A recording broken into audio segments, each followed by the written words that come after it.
why do we find religions, instead of promoting peace, promoting disorder and practically helping, practically inviting people to hate each other in the name of God?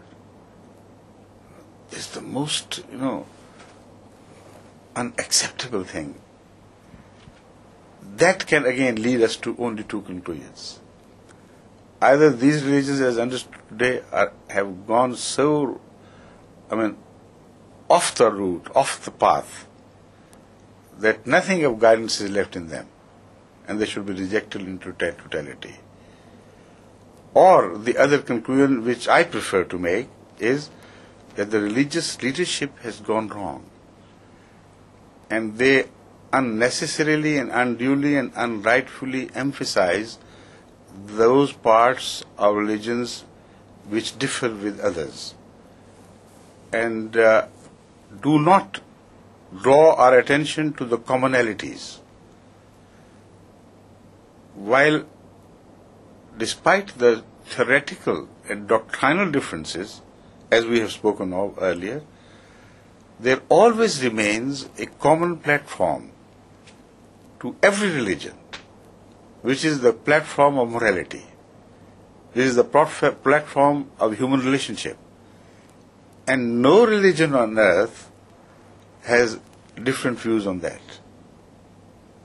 Christianity teaches the same truth: good neighborly relationship, kindness to human beings, to animals, to others, and decency in your relationship, as does Judaism and Christianity and Islam. So also other religions, if you go to the area of their moral teachings, you will practically find no divergence. Minor differences, of course, but they are only theoretical. In practice, there are no differences.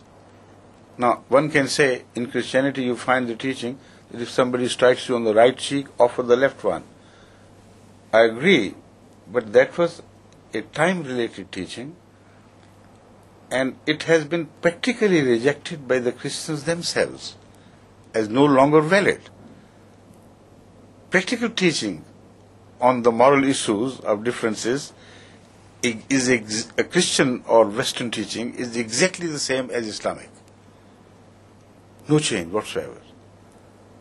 So we should draw the attention of the world religious leaders to emphasize the commonality of religious values rather than highlight the differences which relate to the area of doctrines, which relate to the area of understanding of God, which relate to the area of the concept of the hereafter. Even if we continue to differ, what harm there is? First of all, we can never resolve those issues by fighting among ourselves. Nobody has seen God. Nobody would see God with his own eyes. So these differences would continue, to a degree. But the areas relating to the human relationship, they're very clear and distinct.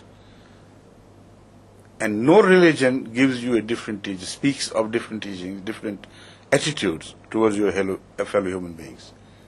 Tell me one religion which says you can usurp the right of others, you can tell lies, you can be cruel, you can abuse your own children, and so on and so forth. None whatsoever.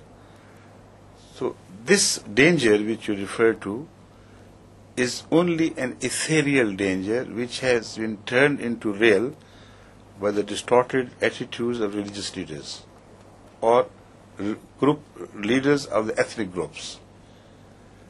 As far as Islam is concerned, it says, قُلْ يَا أَهْلَ الْكِتَابِ تَعَالَوْا إِلَىٰ كَلِمَةٍ سَوَاءٍ بَيْنَنَا وَبَيْنَكُمْ. Say, O people of the book, let's join hands, join forces on those things which are common among ourselves, common among us.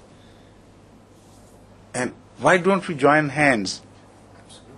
So this is exactly which has been my message throughout my tours and will continue to be. Wherever I visit in the world, I always deliver this message to the people of that part, that for God's sake, don't divide man in the name of God. The only uniting, factor. God is the only uniting factor. And that is the only factor which is used nowadays, unfortunately, for dividing man instead of uniting him. So, understanding the religious values and emphasizing them, we can unite mankind under one God, despite their apparent differences on the concept of God.